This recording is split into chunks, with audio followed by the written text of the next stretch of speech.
और आज से 50 साल पहले 12वीं के जुलूस का इतना बड़ा हंगामा नहीं था, और आज बड़े बड़े शहरों से लेकर छोटे छोटे देहात तक हजारों लोग, लाखों लोग जुलूस मोहम्मदी में निकल रहे हैं और अपने हाथों में झंडा लेकर अपने पक्का सच्चा आशिक रसूल होने का सबूत फराहम कर रहे हैं। इस तहरीक के पीछे मुफ्ती साहब किबला का जबरदस्त हाथ रहा है।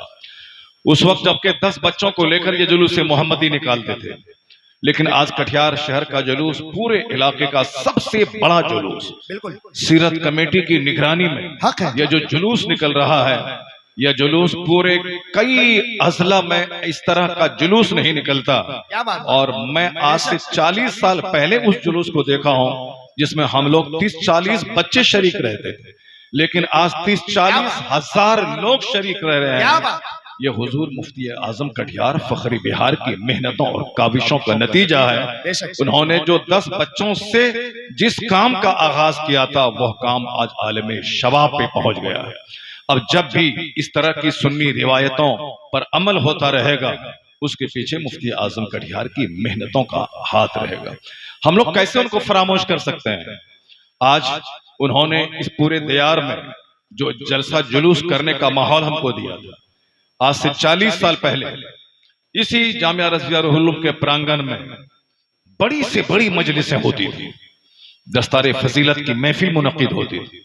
एक महफिल में जिसमें मेरी दस्तार हो रही थी, उस महफिल में हुजूर ताजुस सुन्ना अल्लामा तौसीफ रजा खां मदजुल आली मौजूद थे। इन्होंने मेरे सर पे दस्तार बांधी, मेरी सनद पर इनका दस्तखत मौजूद। नारे तकबीर, जोर से नारे रिसालत, जामिया रज़विया तेगिया रूहुल उलूम। हुजूर फखरे बिहार ने उस वक्त बड़ी बड़ी मजलिसें कर जो उस जमाने के टॉप के खुतबा हिंदुस्तान के होते थे, उन सारे खुतबा को बुलाकर, ये छोटा सा मजमा है, मैंने यहां से लेके महमूद चौक तक एक इंसान का समंदर और सैलाब मैंने देखा। इतने बड़े बड़े जलसे कराकर मुफ्ती आजम कटिहार ने पूरे इलाके में एक माहौल दिया कि दीन और सुन्नियत का पैगाम आवाम तक पहुंचाने का एक प्लेटफॉर्म है जलसा। दरसगाहों में चंद बच्चे बैठकर दीन सीखते हैं, लेकिन इस तरह की महफिलों में अवामुल नास को दीन सिखाया जाता है। हमारे पास दीन की खिदमत करने का एक जबरदस्त प्लेटफॉर्म है ये जलसा। हम 10 साल तक पढ़ते हैं, 100 किताबों का मुताला करते हैं, और वह सारा निचोड़ 1 घंटे में आप तक पहुंचा देते हैं। जो किन किताबों का नाम आप तक नहीं सुने होंगे, जो कभी आप पढ़े नहीं होंगे, लेकिन आपका खतीब आपके इस पाकीज़ा मेंबर के जरिए आप तक मजहब इस्लाम का एक आफाकी पैगाम आप तक पहुंचाता है। अब एक रात में 10 साल के मुताले का निचोड़ सुन लेते हैं। इसलिए अगर कोई ये कहता है कि जलसा कराने से क्या फायदा है, वो नहीं जानता है कि आज 1400 साल से अवाम तक इस्लाम पहुंचाने का, इस्लामी पैगाम पहुंचाने का एक सबसे बड़ा मरकज ये जलसा रहा है। सबसे पहला जलसा जो सरकार दो जहां सल्लल्लाहु अलैहि वसल्लम ने हज्जतुल फदा के मौके पर, जो आपने आखिरी हज के मौके पर जो सबसे पहला और सबसे बड़ा खिताब आपने किया था, पहला खिताब तो कोहे सफा से आपका हुआ, लेकिन आखिरी खिताब और सबसे बड़ा खिताब के 1,24,000 कमोबेश आपके दीवानों का ठाठे मारता हुआ सैलाब था, और आप मैदान अरफात में कयामत तक का मंशूर हयात लोगों के सामने पेश कर रहे थे। इस्लाम का एक आफाकी पैगाम लोगों तक पहुंचा रहे थे। और आज 1400 साल के बाद भी उस खुतबे का एक एक जुमला तशरीहात का समंदर अपने दामन में रखता है। कई हजार किताबें लिखी गई, कई सौ उस खुतबे पाक की तशरीह की गई, कई सौ किताबों की सूरत में, लेकिन आज तक उस खुतबे का जुमला ऐवाने बातिल में भी गूंज रहा है, उनको भी एक एक जुमला रोशनी फराहम कर रहा है। ये पैगाम पहुंचाने का एक जबरदस्त प्लेटफॉर्म है ये जलसा। चूंकि जलसों के तवस्सुत से, मस्जिद के मेहराब व मेंबर से, और मदरसे की टूटी छटाई से, और मैदान जंग में भी जो खिताब करके लोगों के शुकूक व शुबहात को दूर किया जाता है, लोगों के दिल और दिमाग को पाकीज़ा और मुनव्वर किया जाता है, ये खिताब ही है। बाकी रही बात किसका कितना असर होता है, कितना अमल होगा वो एक दूसरी बात है। जुमा का खिताब बंद नहीं होगा चाहे एक बंदा नमाज पढ़े या ना पढ़े। अजान बंद नहीं होगी।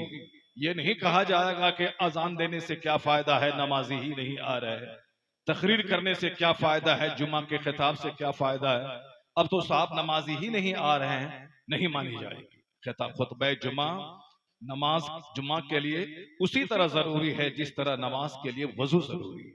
ये खुतबा जुम्मा शर्त है, इसके बगैर नमाज ही नहीं होगी। चाहे एक बंदा नमाजी बने ना बने, मगर खुतबा जुम्मा होता रहेगा। एक बंदा नमाज पढ़ने मस्जिद आए या ना आए, मगर नमाज पंजगाना के लिए आसान होती रहेगी। तो हमारा काम है पैगाम पहुंचाता रहना, लोगों तक अल्लाह का पैगाम सुनाते रहना, मुस्तफा की अहादीस सुनाते रहना। बाकी ये लोगों का काम है उसको अपने सीने में जज्ब करके और अपने लिए उसे मशले राह बनाना और अपनी जिंदगी में यू टर्न लेकर सच्ची तौबा करके नेक इंसान बनने की कोशिश करना, ये उनका काम है। आसमान से बारिश होती है, पथरीली जमीन सूखी रहती है, उस बारिश का कोई फायदा नहीं होता। लेकिन वही पानी जरखेज जमीन पर पड़ता है और लहलहाती हुई फसल पैदा हो जाती है। ये नहीं कहना कि साहब आलिमों की बात में अब असर नहीं रहा, बल्कि आपको ये कहना है कि मेरा सीना इतना सख्त क्यों हो गया कि इसमें वह बात असर क्यों नहीं कर रही है।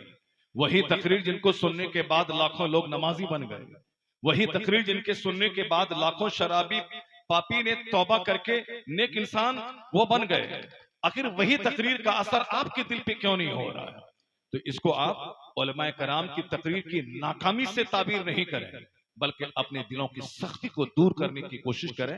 मेरा दिल हार्ड क्यों हो गया, मेरा दिल सख्त क्यों हो गया है। एक जबरदस्त प्लेटफॉर्म था, मुफ्ती गुलाम रसूल साहब किबला अपने अहद के एक बहुत बड़े खतीब थे, जबरदस्त खतीब। छोटी महफिलों से लेकर बड़ी बड़ी महफिलों तक हजारों नहीं बल्कि लाखों के मजमे में दो दो ढाई ढाई घंटे का एक तवील खिताब करते थे।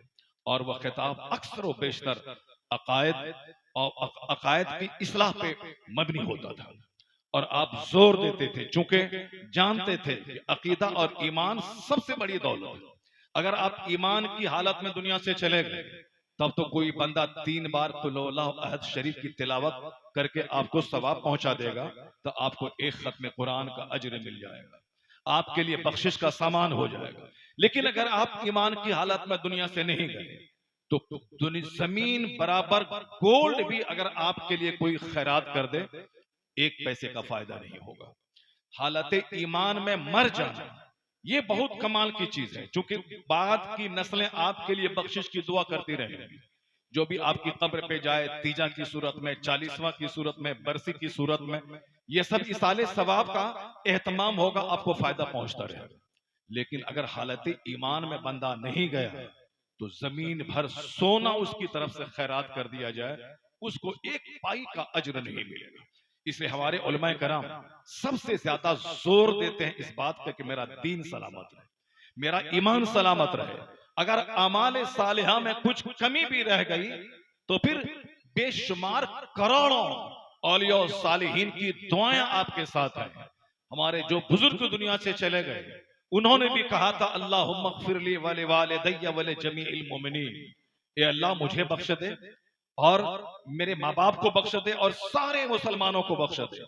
हजरत उवैस करनी रज़ी अल्लाह ताला अन्हु की दुआ यही थी, सरकार गौसे आजम की यही दुआ थी, सरकार ख्वाजा गरीब नवाज यही दुआ करते रहे, जिन्होंने अपनी जिंदगी में गुनाहों का मुंह नहीं देखा, मगर उन्होंने यही दुआ की, ए अल्लाह मुझे बख्श दे, मेरे माँ बाप को बख्श दे और सारे मुस्लिमीन और मुस्लिमात को बख्श दे। उन बुजुर्गों की दुआएं आपको लगेंगी अगर हालत ईमान में आप दुनिया से चले गए। उन बुजुर्गों की दुआओं का फैज आपको मिलेगा अगर आप ईमान बचा के दुनिया से चले गए। ईमान है किसका नाम? ईमान है अल्लाह की वहदानियत पर मजबूत यकीन करना कि कायनात का खालिक और मालिक अल्लाह है, वह तन्हा है, वह अकेला है, वही सारी कायनात का पैदा करने वाला, वही सारी कायनात। उलमाए कराम के बयानात को सुना, शोरा कराम की नात खानी सुनी, यानी ये समझ लें कि आज की रात आपकी रायगा नहीं गई, बल्कि पूरी रात आपकी इबादत में गुजर गई। अल्लाह तबारक व तआला इस रात की इस रात के जागने के सदक़े अल्लाह आपकी तकदीर जगा दे, अल्लाह ताला आपके घर में खुशहाली अता फरमा दे और हुजूर फ़ख्र बिहार के फैज़ान से अल्लाह ताला आप सबों को माला माल फरमाए। इस मजलिस की आखिरी कड़ी के तौर पर अभी आप देख रहे हैं कि एक हमारे ज़बरदस्त खुसूसी मेहमान जो हमेशा जामिया रज़विया तैक़िया रुहुल उलूम को अपनी शिरकतों से नवाजते रहे, वो सरकार आला हजरत रज़ियल्लाहु ताला अन्हो के ख़ानदान के चश्मो चराग हुजूर शहज़ादा रहाने मिल्लत हजरत अल्लामा व मौलाना तौसीफ़ रज़ा ख़ां मदज़िल्लहुल आली की सूरत में एक नायाब तोहफे की सूरत में हमारे सामने मौजूद है। इनका चेहरा आप देखें और इनकी गुफ्तगू सुने, और जितने लोग यहाँ बैठे हुए हैं जो अब तक किसी शेख से मुरीद नहीं हुए हैं, उन सारों को आज हुजूर तौसीफ़ मिल्लत के हाथ पे बैअत होकर सरकार आला हजरत और सरकार गौसे पाक के सिलसिले आलिया कादरिया रज़विया में दाखिल हो जाना। यह समझ लें कि शेख की उम्र भी 70+ है। इस उम्र में जो उन्होंने 25 साल की उम्र से जो सिलसिले की खिदमत का सफर शुरू किया था, वो सफर कितना तवील हो गया है। 40 साल खिदमत नहीं, ये समझ लें कि 50 साल से हुजूर तौसीफ़ मिल्लत पूरे बिहार ही नहीं बल्कि हिंदुस्तान के मुख्तलिफ खित्तों में जा जाकर मसलक आला हजरत का जो काम किया है, अपनी खिताबत के जरिए और बैतो इरशाद के जरिए इनका एक नुमायां रोल रहा है मसलक अहले सुन्नत की तरवीज व इशाअत में। अभी इनके साहबजादे वह भी अल-जामिअतुल अज़हर से फारिग, वह भी अपने बाप का सच्चा जानशी होकर पूरे हिंदुस्तान में अब्र करम बनकर बरस रहे हैं और एक कामयाब बाप इस दुनिया से जाते जाते कामयाब औलाद को छोड़कर जा रहे हैं। अभी आप हजरत की मौजूदगी से फैज उठाएं, आने वाले वक्त में आपकी निगाहें तरसेंगी कि ऐसी शख्सियतों का नजारा करें, नहीं कर पाएंगे। आज सरकार ताजुश शरिया हमारी निगाहों से ओझल हो गए। आज हम उनको देखने के लिए तरस रहे हैं। ख्वाब में भी देख लें ताजुश शरिया को, जब कभी किसी महफिल में आते थे तो ऐसा लगता था कि आसमान का सूरज जमीन पे उतर आया। ऐसी मकबूल खासो आम शख्सियत दूर दूर तक नजर नहीं आती। हुजूर तौसीफ़ मिल्लत उस खानदान के चश्मो चराग, और यह भी ताजुस सुन्ना बनकर पूरे हिंदुस्तान की सुन्नियत पे बरस रहे हैं, चमक रहे हैं और लोगों के दीन ईमान अकीदे की हिफाजत कर रहे हैं।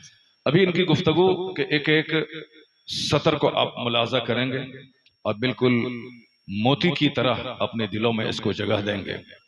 हुजूर फख्र बिहार ने जो चमन लगाया था, आज वो चमन बिल्कुल तनावर, सरसब्ज़ो शादाब और हरा भरा हो गया है।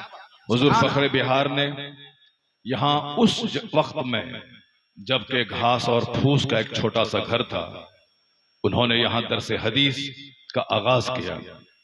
बहुत सारे लोग पढ़ने लिखने के बाद गुजरात और महाराष्ट्र का रुख करते हैं, मगर हुजूर मुफ्ती गुलाम रसूल साहब क़िबला रहमतुल्लाह ताला अलैह को अपने दयार से, अपने इलाके से इतनी मोहब्बत थी कि उन्होंने तंगियों के बावजूद अपने शहर को नहीं छोड़ा। उनके सामने बहुत सारा उफ़क़ मौजूद था। वो एक मुतबहिर आलिम दीन थे। जो लोग उनसे पढ़े हैं वही समझ सकते हैं कि उनका इल्मी कद कितना ऊंचा, कितना बुलंद था। वह फारसी की पहली से लेके बुखारी शरीफ तक तमाम फनून की किताब है। फन्ने मंतिक, फन्ने फलसफा, फन्ने नहव, फन्ने सर्फ, फिक़्ह हो या हदीस हो या तफसीर हो, तमाम उलूम व फनून में मुकम्मल दस्तरस उनको हासिल थी।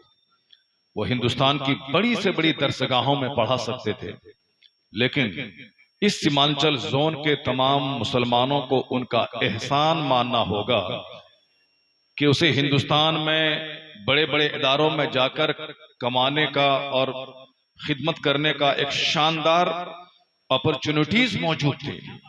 मगर उसके बावजूद उन्होंने अपने इस दयार को तबलीगी सरगर्मियों का मरकज बनाया और अपने दयार से जुड़े रहे।